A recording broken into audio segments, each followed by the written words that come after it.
दोस्तों recently combined जियो scientist का paper हुआ है फरवरी में, जो कि यूपीएससी कंडक्ट कराती है। अगर आपने इसके पॉलिटी और हिस्ट्री के सेक्शन को सॉल्व कर लिया, विच मीन्स कि आप आईएएस प्रीलिम्स के लिए रेडी हो रहे हैं। ओके, अभी भी हमारे पास 90 डेज का टाइम है। मेरे साथ आज आप इस वीडियो में लाइव सॉल्व कीजिएगा पॉलिटी से कैसे क्वेश्चंस आए थे जियो साइंटिस्ट में और हिस्ट्री से कैसे क्वेश्चंस आए थे। अगर आपने ऑलमोस्ट 50% भी आंसर कर दिया then you are on track, और रेस्ट 50% आपके पास अभी भी स्कोप है इंप्रूवमेंट का। ओके, तो वीडियो को भगाना नहीं है, एक एक क्वेश्चन पे ऑनेस्टी के साथ वीडियो पॉज करके अटेम्प्ट करना है और एक पेन पेपर लेके बैठ जाइएगा।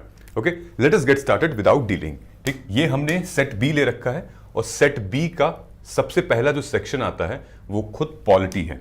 ओके, लगभग 14-15 क्वेश्चन आए हैं पॉलिटी में, तो स्टार्ट करते हैं। ठीक है, सबसे पहला क्वेश्चन इसका ये है कि वोटिंग एज इंडिया में 21 साल से 18 साल जब चेंज हुई थी तो कौन से कॉन्स्टिट्यूशनल अमेंडमेंट एक्ट से वो चेंज हुई थी, ये आपको बताना है। आपके सामने 4 ऑप्शन दिए हुए हैं।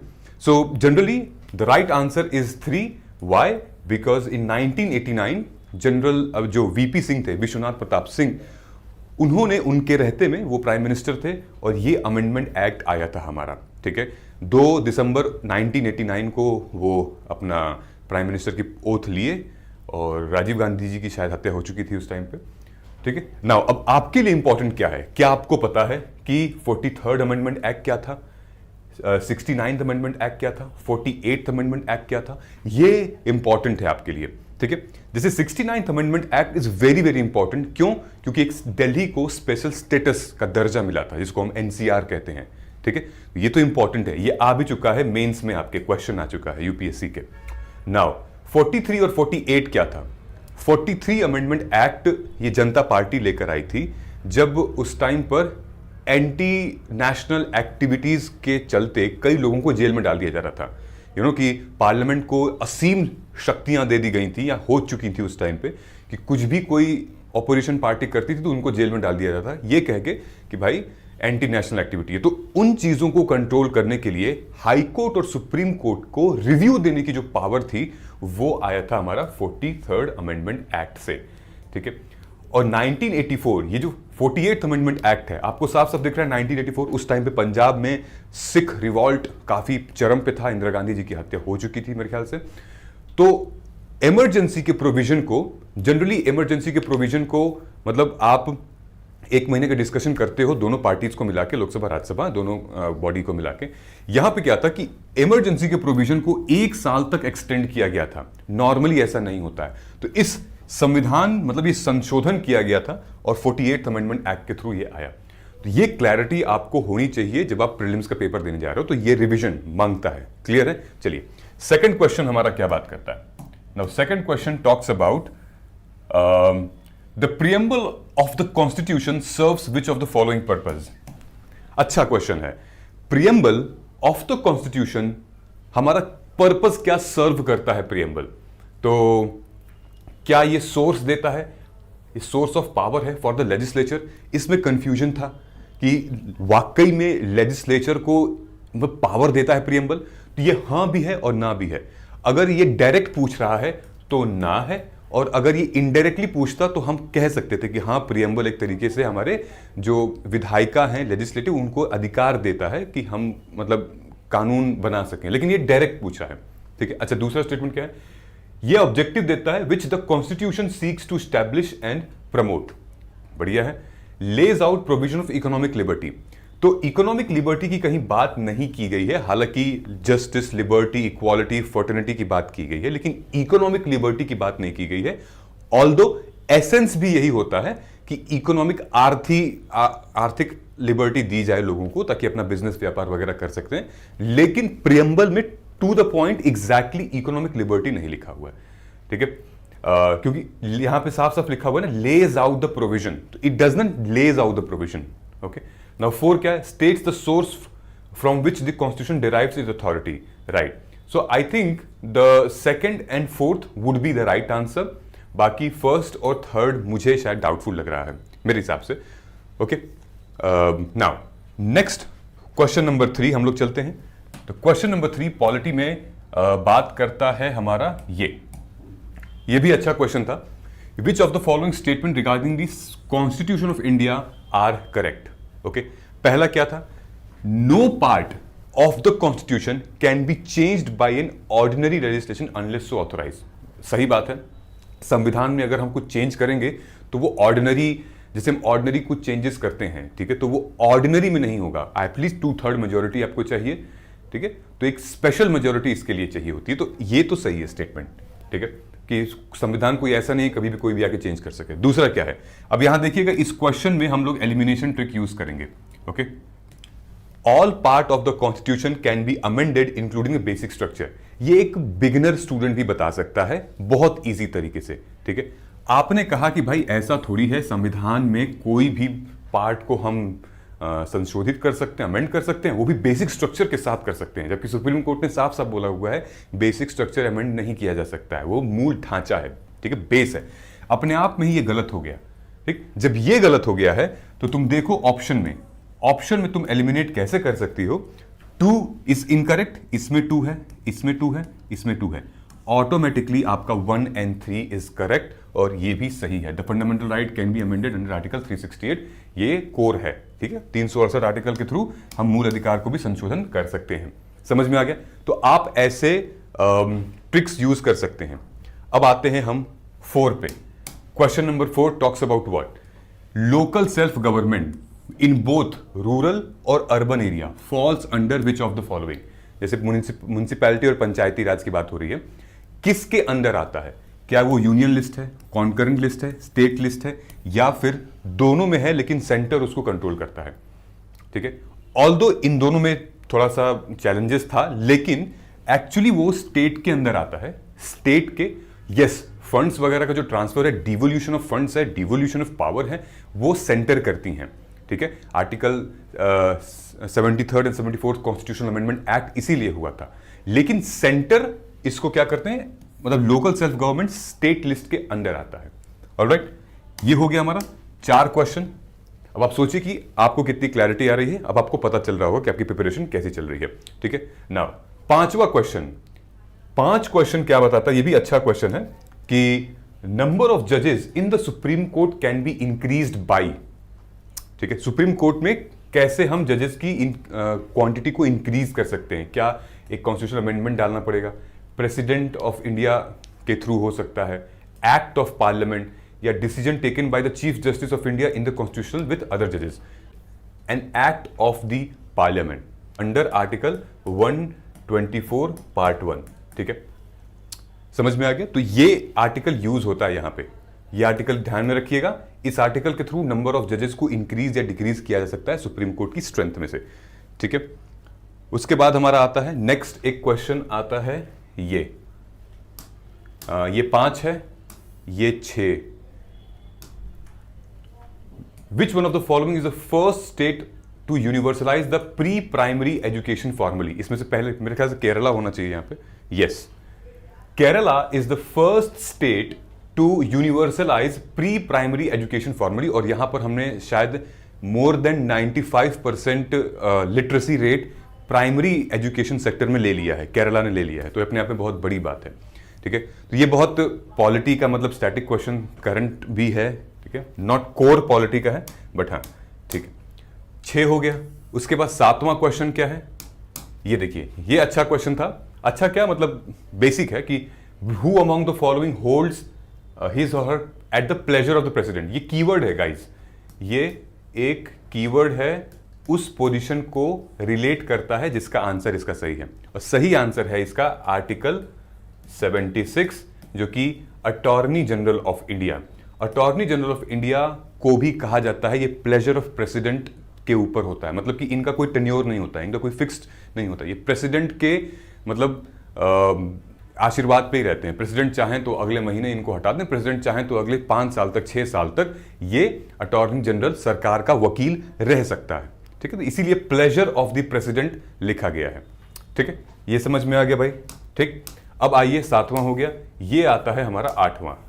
ओके, ये बहुत बच्चों वाला क्वेश्चन है कि बाई कैमरल, जहां पे लेजिस्लेटिव असेंबली, लेजिस्लेटिव काउंसिल किन किन स्टेट्स में है, किन किन स्टेट में नहीं। ठीक है, ये बहुत बेसिक है, अगर आपको ये भी नहीं आता है तो भाई किताब खोलो। 9th क्वेश्चन इमरजेंसी प्रोविजन के बारे में बात करता है। ठीक है, which one of the following statement with regards to proclamation of emergency are correct? Number 1, it cannot be in operation unless approved by the resolution of both the house of the parliament within 1 month। ठीक है, जब तक दोनों house एक resolution नहीं पास कर लेते, वो भी 1 महीने के अंदर, तब तक इसको ऑपरेट नहीं किया जा सकता है।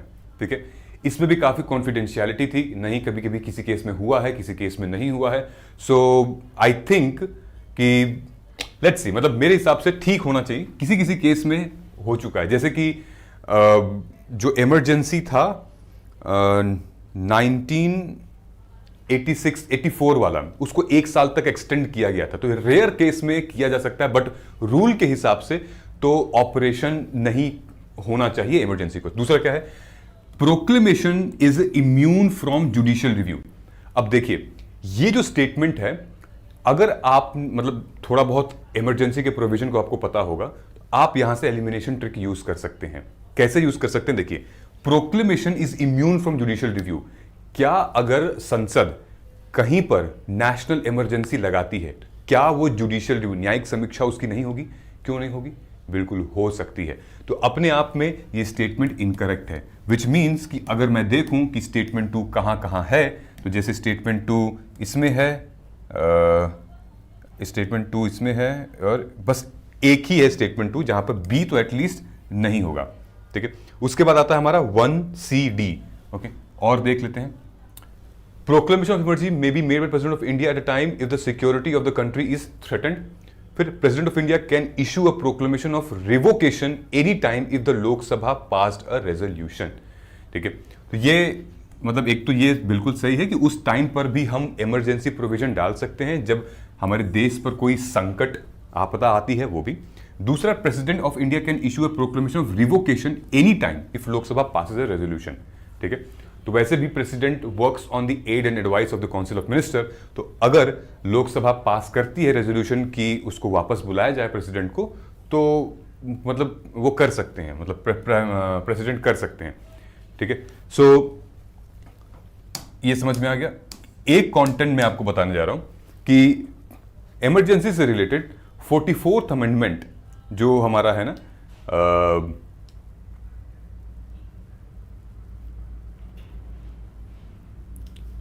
Right, so 44th amendment act talks about our emergency provision से रिलेटेड है। बाकी ये स्टेटमेंट तो अपना गलत है। Rest these two are confirm, like president can do that, and then यहां पर ये सिचुएशन में सिक्योरिटी के बेसिस पे हम प्रेसिडेंट एक्ट कर सकते हैं। ठीक, ये हो गया प्लेजर ऑफ द प्रेसिडेंट हो गया। नेक्स्ट आते हैं, ये देखिए, इस साल का सबसे आसान क्वेश्चन, मतलब बिहार में बच्चा बच्चा भी बता देगा इसका। ठीक है, यह क्या होता है? What is the full form of SIR introduced by the election commission of India? कोई भी बता देगा। इतना इजी क्वेश्चन हम एक्सपेक्ट नहीं कर रहे थे कि यूपीएससी जियो साइंटिस्ट के पेपर में पूछ सकती है। हालांकि फिर भी कंफ्यूजन बहुत लोगों को हो सकती है, क्योंकि जैसे स्टेटमेंट का ऑप्शंस दिए हुए कंफ्यूजन ऑप्शन ही है। ठीक है, तो special intensive revision, selective intensive revision, specific internal revision, तो special intensive revision is the right answer, SIR अपना होगा। बाकी तो इधर कंफ्यूज करने के लिए आपको दिया हुआ है। ऑलराइट, समझ में आ गया। देखिए, इनफैक्ट ऐसे सेम जो क्वेश्चंस मैं आपको बता रहा हूं ना, ऐसे क्वेश्चंस यूपीएससी हमसे पूछती है। जैसे मैं आपको दिखा रहा हूं प्रीलिम्स का पॉलिटी हमारा माइक्रो थीम, तो माइक्रो थीम पे अगर हम जाएंगे ये लेवल 1, 2, 3 का, तो आप देखिए ये fundamental right, DPSP, fundamental duty, president and all. जब आप प्रियम्बल का क्वेश्चन आया था, राइट, और इनफैक्ट इमरजेंसी प्रोविजन पे प्रियम्बल पे अगर मैं क्लिक करता हूं, देखो कैसे कैसे क्वेश्चंस पूछे थे। ठीक है, उन जो जियो साइंटिस्ट में पूछा था वो ये था कि प्रियम्बल में इनमें से क्या क्या जो है वो अप्लाई होता है। तो अगर आप यहां देखेंगे, यूपीएससी ने प्रीलिम्स, आईएएस प्रीलिम्स वाले कितने क्वेश्चंस प्रियम्बल से पूछे हैं। देखो 2020 में लेटेस्ट पूछा है कि preamble to the constitution of India is what, ये पार्ट है नहीं है। ठीक है, तो a part of constitution and has same legal effect as any other part. ठीक है, तो प्रियम्बल होता क्या है, क्यों ले आया गया, क्या ये संविधान का पार्ट है, ये ऑब्जेक्टिव क्या होता है इसका। देखिए, और देखते हैं, विच one of the following is not embodied in the preamble of the constitution of India?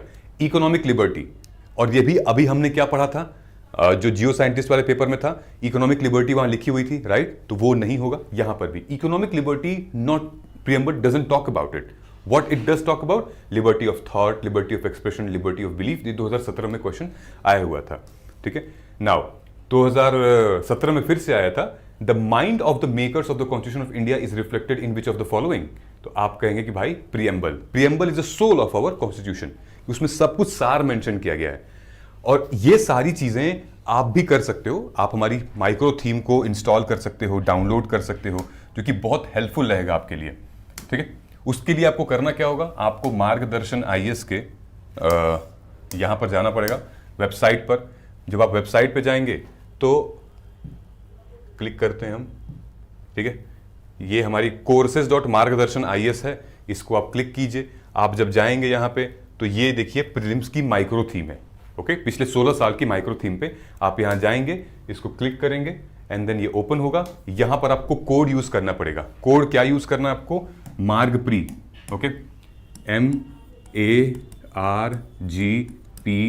MARGPRE, मार्ग प्री कोड यूज करेंगे तो ये आपको मैक्सिमम डिस्काउंट मिलेगा। और आज से आपको पता चल जाएगा कि कौन कौन से टॉपिक से कैसे कैसे क्वेश्चंस आए हैं, ताकि आप पढ़ें और आपका कोई क्वेश्चन गलत ना हो। एग्जाम ओरिएंटेड पता चलेगा कि नहीं ऐसे क्वेश्चंस पूछा जा रहा है इस सब्जेक्ट से।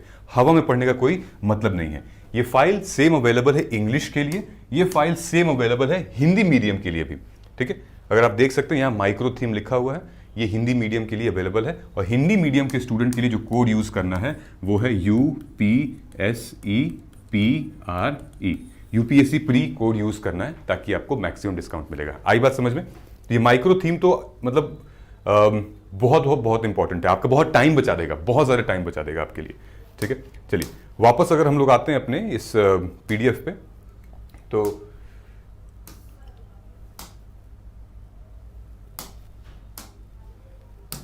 ठीक है, 13 क्वेश्चन हम लोग आ गए। अच्छा यहाँ पे अब 11वां क्वेश्चन क्या आता है, ठीक है। ये भी 11 क्वेश्चन ये करंट अफेयर से रिलेटेड है। अभी ध्यान से देखिएगा, आपका वो कहते हैं ना एलिमिनेशन, यहां पर कैसे काम आता है। 11th question talks about which of the following statement is are correct about advisory jurisdiction of supreme court of India. Advisory, advice का जो डिस्क्रिप्शन है सुप्रीम कोर्ट ऑफ इंडिया का, जो एडवाइस देता है। नाउ पहला स्टेटमेंट क्या है, ध्यान से पढ़िएगा। Article 143 of the constitution of India lays down the supreme court may be required to express its opinion, ठीक है। संविधान ये अधिकार देता है सुप्रीम कोर्ट को कि किसी भी ओपिनियन के बारे में, मतलब किसी भी टॉपिक के बारे में वो अपना ओपिनियन दे सकता है अगर उनसे कोई पूछा जाए तो, ठीक है। दूसरा क्या स्टेटमेंट है, ध्यान से देखिएगा कि सुप्रीम कोर्ट का जो एडवाइस है या ओपिनियन है वो बाइंडिंग होगा प्रेसिडेंट का on article 143 of the constitution of India. Binding मतलब प्रेसिडेंट अगर सुप्रीम कोर्ट से किसी भी विषय में, मैटर में ओपिनियन लेना चाहती हैं तो प्रेसिडेंट को वो बातें माननी पड़ेंगी जो कि सुप्रीम कोर्ट ने प्रेसिडेंट को अपने एक्सप्लेनेशन या ओपिनियन में देना हुआ है, ठीक। ये है इनकरेक्ट, ये साफ साफ इनकरेक्ट है। बाइंडिंग नेचर नहीं है, ये सिर्फ ओपिनियन है। Opinion can not be a binding nature, ये आर्टिकल 143 में साफ साफ मेंशन है। और यही हुआ था अभी जो पॉकेट वीटो से रिलेटेड केस आया था, जबकि प्रेसिडेंट ने खुद ही सुप्रीम कोर्ट से ओपिनियन मांगा था, ठीक है, कि मतलब गवर्नर और प्रेसिडेंट को बिल से रिलेटेड लगभग 14-15 पॉइंट का क्वेश्चन था, ठीक। तो स्टेटमेंट 2 अगर इनकरेक्ट है तो आप देखिए ये और ये अपने आप ही एलिमिनेट हो गया। A is the only answer that is the right answer, ठीक है, क्लियर ना। नेक्स्ट ये 11 आ गया, राइट। अब हम 11 आ गया, 11, 12, ये अलग क्वेश्चन है, पता नहीं ये पॉलिटी में क्यों दे दिया है। Anti arrack movement was initiated which of the following states in India. अब क्योंकि जियो साइंटिस्ट है तो थोड़ा बहुत इस टाइप का होगा। एंटी अराक मूवमेंट एक्चुअली ये हुआ था मेरे ख्याल से आंध्र प्रदेश में 1990s में हुआ था, ठीक है। ये एंटी अराक मूवमेंट क्या है, ये है कि मतलब एक तरीके से शराब को मतलब एक तरीके हटा देने के लिए कि नहीं शराब इलीगल है, नहीं पीना है, ये वो इसलिए भी था क्योंकि इसमें जो यूज होता था ना, जिस चीज से ये शराब बनती थी वो थी एनीसीड, जिसको हम हिंदी भाषा में कहते थे वो विदेशी विलायती सौंफ। विलायती सौंफ से ये शराब बनती थी, डिस्टिल्ड लिकर बोला जाता था, इसका ब्लैक में बहुत मार्केटिंग होता था और नुकसान होता था वहां के लोगों को बहुत ज्यादा, तो इसको बैन करने की, ब्लॉक करने की बात की गई थी। तो ये मूवमेंट चला था, anti arrack movement in Andhra Pradesh, मेरे ख्याल से आंध्र प्रदेश है, एक बार मैं चेक कर लेता हूं, हाँ आंध्र प्रदेश में हुआ था 1990s में। ठीक है, चलो ये तो उतना ठीक है। अब 12 हो गया, अब 13 पे हम लोग आते हैं। ये बढ़िया क्वेश्चन था, ये आपका प्रीलिम्स में भी आ सकता है, मैच द फॉलोइंग। ओके, क्या क्वेश्चन है भाई? Consider the following pairs. Okay, centrifugal form of federalism is borrowed from Canada. एक तरफ प्रोविजन लिखा हुआ है, दूसरी तरफ लिखा हुआ है कि ये प्रोविजन किस कंट्री से भारत के संविधान में बोरो किया गया है। ठीक है, centrifugal form of federalism Canada, ये राइट आंसर है।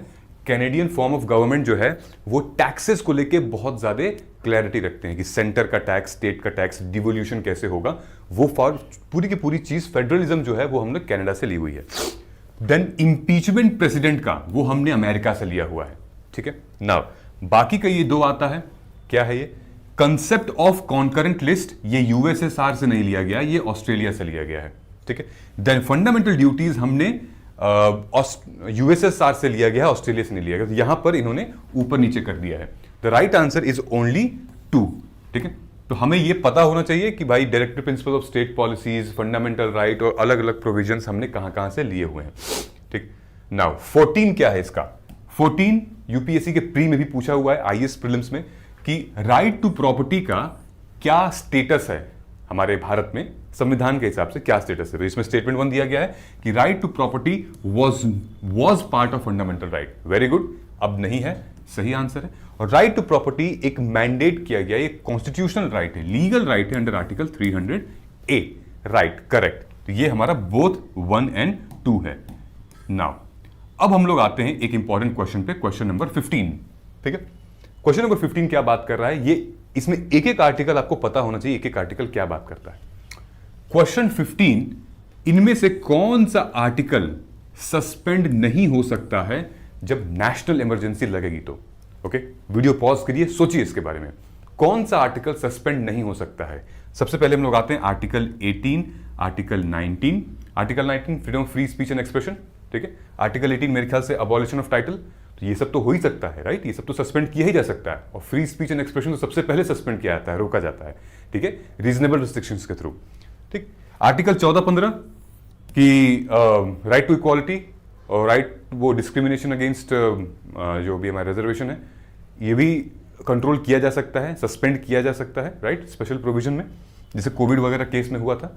ठीक, उसके बाद आर्टिकल 30 और आर्टिकल 32 क्या है? आर्टिकल 30 हमारा माइनॉरिटी से रिलेटेड है, आर्टिकल 32 कॉन्स्टिट्यूशनल रेमेडीज हैं, तो किया जा सकता है सस्पेंड, उसको भी रोका जा सकता है। ठीक है, now what is article 20 and article 21? That is important. Article 21 we all know, right to life. ठीक है, and article 20 is all about detention का। ठीक है, कि जबरदस्ती आपको पकड़ के डिटेन नहीं किया जाएगा। Article 20 and article 21, that is really really important. तो इसका जो सही आंसर है वो ए है। इन दोनों को उस टाइम पर नहीं, मतलब ये एब्सोल्यूट राइट है हमारे, एक तरीके से हम कह सकते हैं।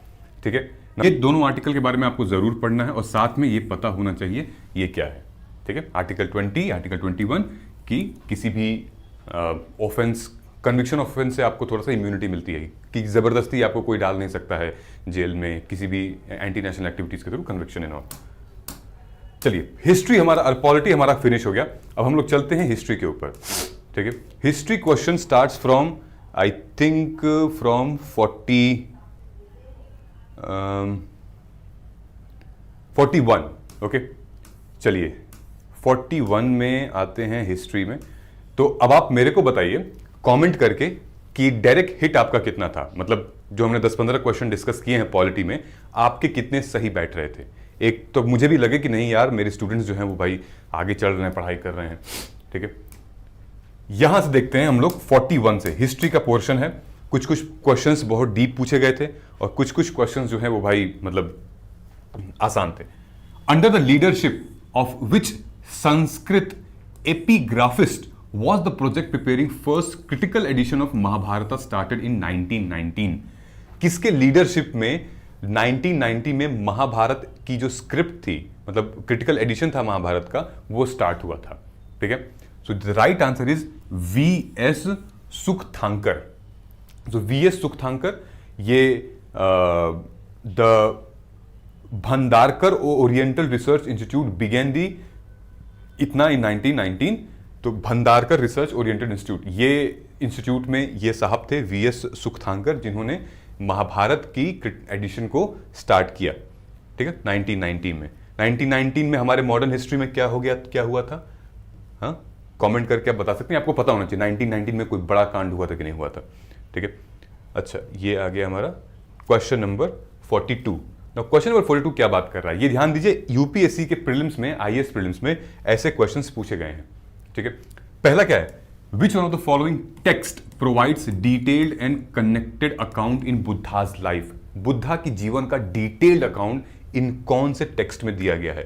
तो अगर आपने पढ़ा होगा, पीवाईक्यू देखा होगा, बुद्धा के जीवन को पढ़ा होगा, अगर आपने एंशिएंट हिस्ट्री पढ़ी होगी तो आपको पता होगा कि ललिता विस्तारा में, विस्तारा मतलब कि डिटेल, विस्तार से बुद्धा के अकाउंट के बारे में, लाइफ के बारे में जिक्र किया गया है. लेकिन as an civil services exam aspirant we all should know कि दैट बोधयाना धर्मसूत्रा, महावैज्ञा एंड थेरी गथा, इन तीनों में क्या किया गया था. ओके, तो बोधयाना धर्मसूत्रा में ये एक हिंदू लॉ बुक है जो कि डील करती है धर्म से, धर्म जो कि रिलीजियस और सोशल ड्यूटी के बारे में बताता है. ये बोधयाना धर्मसूत्रा, क्योंकि यहां पर धर्मसूत्र धर्म की किताब है. ठीक है, तो ये धर्म और जाति के बारे में, धर्म और उसके सामाजिक जो हमारी रिस्पॉन्सिबिलिटीज हैं उसके बारे में बात करता है. नाउ महावग्गा, ठीक है, महावग्गा ये जो स्क्रिप्ट है, टेक्स्ट है, द सेक्शन ऑफ द विनय पट्टिका.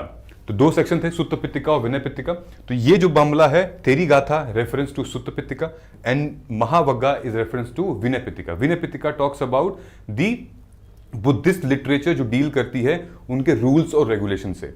ठीक है, मोनेस्ट्री के रूल्स और रेगुलेशन से. और थेरी गाथा जो है वो कलेक्शन ऑफ पोएम्स जहां पर सुत्त पित्तिका में बात की गई थी. तो ये सारी चीजें पता होनी चाहिए क्योंकि प्रीलिम्स में हमारे क्वेश्चन पूछे जाते हैं इसमें. ऑलराइट, नाउ क्वेश्चन नंबर 43 कि 150 CE इंस्क्रिप्शन ऑफ साखा रूलर एंड रुद्रमन, जो साख के टाइम के जो रूलर थे रुद्रमन, ठीक है, और 5th century inscription at the same place of the time of Gupta king Samudragupta refer to which of the following.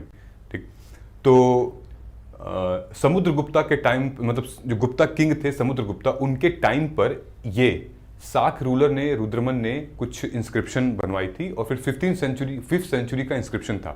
किस टाइम पर था, वो क्या था? ठीक है, तो आप ये कहेंगे कि I think construction and reconstruction of Sudarshan lake. ठीक है, I was also not aware. मैंने फिर देखा इसका आंसर, गूगल किया एंड देन रिव्यू किया, देन पता चला अच्छा तो ये सुदर्शन लेक सही जवाब है. ठीक है, इसके लिए पता है क्या मेन क्या है कि आपको हिस्ट्री में टाइमलाइन पता होनी चाहिए. अगर टाइमलाइन पता है तो आप अपने मतलब बता सकते हैं, क्योंकि अक्सर ये लोग क्रोनोलॉजिकल इवेंट्स वगैरह पूछते रहते हैं. ठीक है, नाउ 44, ये बढ़िया क्वेश्चन था, ये आपको कंफ्यूज भी कर सकता है, लेकिन मतलब जिसको पता है वो आसान भी है. ठीक है, 44 क्वेश्चन बात करता है consider the following statement about Ashoka's dhamma. क्या था भाई क्वेश्चन? ये थीम है, theme of ahimsa is an important aspect of Ashoka's dhamma. The ceremony of dhamma is in proper courtesy to slaves and इतना. Dhamma consist of promotion of Buddhism. देखो, जिसने अच्छे से पढ़ा होगा, तीनों स्टेटमेंट पढ़ ले तो ये स्टेटमेंट इनकरेक्ट है. धम्मा कभी अशोक का धम्मा कभी बुद्धिज्म को प्रमोट नहीं किया है. वो हमेशा क्या प्रमोट किया है? सेक्युलरिज्म प्रमोट किया है, सेक्युलर होना. वो तो थर्ड स्टेटमेंट इज इनकरेक्ट. ये तो इसमें से थर्ड किस किस में है? ये है, ये है, ये है. ऑटोमेटिकली आपका सी करेक्ट है. ये एलिमिनेशन टेक्निक से आप यूज कर सकते हैं. तीनों में मतलब थर्ड दिया गया था. ओके, 44 हो गया. अब आते हैं 45 पे. ठीक है, 45 ये हमारा इंडस वैली सिंधु घाटी की सभ्यता से सवाल आया है, Indus valley civilisation. Okay, consider the following statement about town planning in lower town of Mohenjo-daro. आप अपने नोट करते रहिएगा, हिस्ट्री में आपका कितना सही हो रहा है. ठीक है, ये पूछ रहा है इसकी जो टाउन प्लानिंग थी उसका लेंथ ब्रेथ